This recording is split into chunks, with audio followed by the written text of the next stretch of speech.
hasil surveinya disampaikan oleh orang yang satu ini. Kita sambut Is Hartono atau yang akrab disapa Cak Lontong.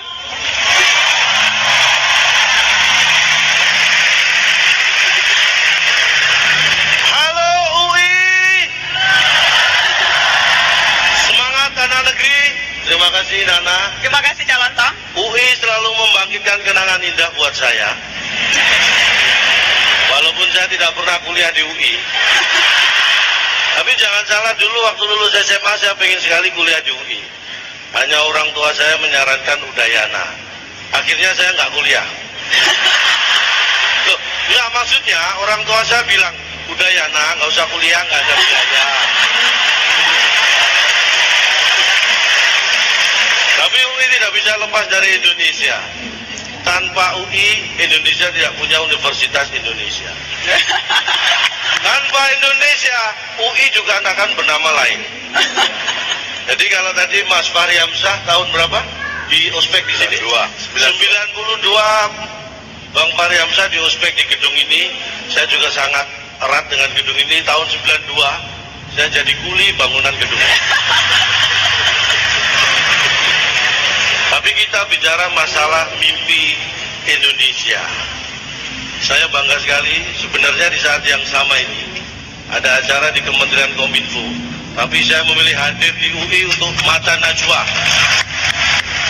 Mohon maaf, semua tidak perlu tepuk tangan, saya tidak hadir di Kominfo karena memang tidak diundang. Saya hanya sampaikan di sana ada acara. Bicara masalah mimpi, visi tanpa aksi itu adalah mimpi. Tapi aksi tanpa visi itu mimpi buruk.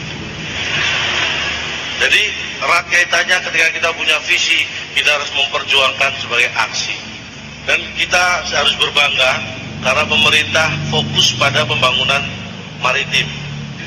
Kita ingat betul, kita 2/3 luas dari Indonesia ini adalah air, lautan. Jadi kalau dulu lautan api, Maribung rebut kembali, sekarang lautan ikan, maritim rebut kembali.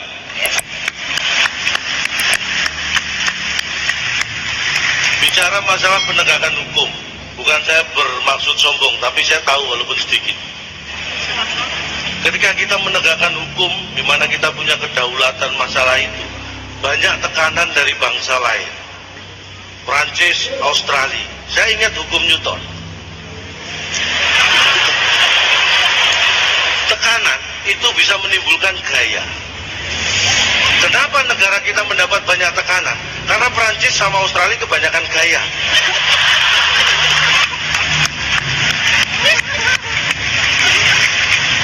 Presiden Prancis, François Hollande. Dari nama nggak konsisten. Presiden Prancis namanya Belanda. Prancis, Australia mengancam Indonesia ketika kita ingin menegakkan hukum di negara kita sendiri. Mereka akan menarik dubesnya. Ini kan gegabah. Mereka nggak mikir. Apakah dengan menarik dubes kita tidak mengeksekusi warga mereka? Bisa. Karena yang kita eksekusi adalah yang bersalah, bukan dubes mereka. Saya yakin mereka kalau mikir pasti akan mengembalikan dubesnya. Bahkan Presiden Prancis mengancam dalam beberapa waktu tidak akan datang ke Indonesia. Ingat, Cak Lontong usia 45 tahun belum sekalipun ke Prancis. Dan tidak ada masalah dengan saya. Karena betul ketika kita mengumumkan mau mengeksekusi warga Prancis, saya lihat betul Presiden Prancis langsung telepon. Saya nggak ambil pusing, toh saya tidak tahu artinya. Tapi yang jelas saya bangga dengan Indonesia. Makanya kemanapun, ke luar negeri, saya nggak pernah pakai bahasa lain. Saya selalu pakai bahasa Indonesia. Saya ingin tunjukkan pada dunia bahwa Cak Lontong nggak bisa bahasa Inggris. Tapi kita punya masalah berat selain penegakan hukum ya. Kita masih banyak kemiskinan. Sudah ada kartu Indonesia Sehat, kartu Indonesia Pintar, dan saya bersyukur sejak ada kartu Indonesia Pintar, anak saya yang paling kecil sudah pintar main kartu.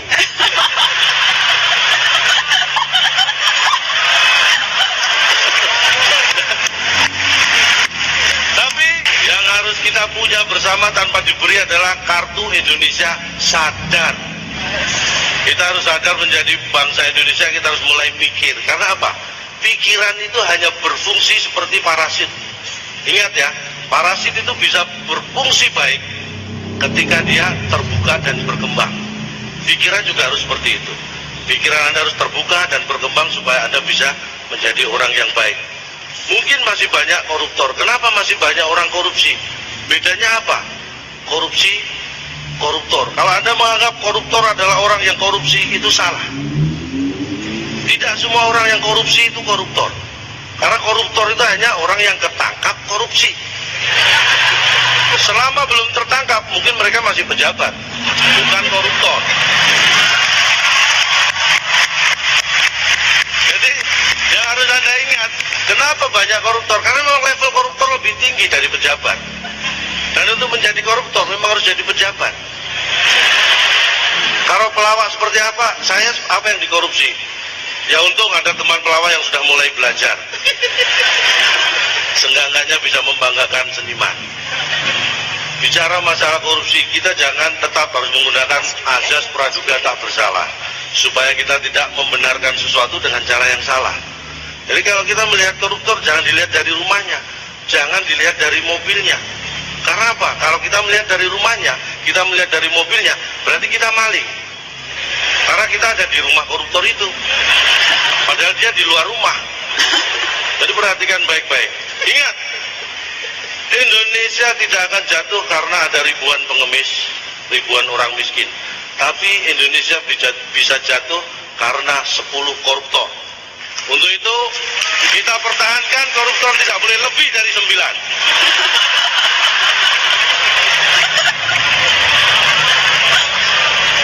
Banyak juga yang berpendapat koruptor harus dihukum mati. Di Cina sudah dilaksanakan itu, tapi ada sedikit juga yang saya survei di sana. Ada koruptor yang hanya 2 bulan dihukum di Cina, padahal miliaran yuan yang dikorupsi. 2 bulan di penjara, minggu berikutnya ditembak mati. Itulah hebatnya, itu yang harus kita terapkan. Dan kenapa kita susah menghapus kemiskinan? Karena kita selalu punya semangat untuk memerangi. Sesuatu yang kita perangi, dia akan berontak dan melawan. Harusnya kemiskinan kita rangkul untuk kita sadarkan.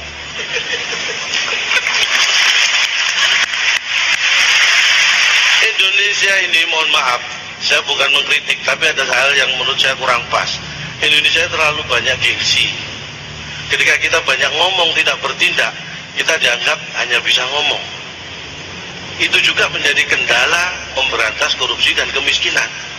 Ketika kita ngomong memberantas korupsi, memberantas kemiskinan, mereka yang korupsi akan menganggap, lu nggak korupsi kenapa ngomong korupsi?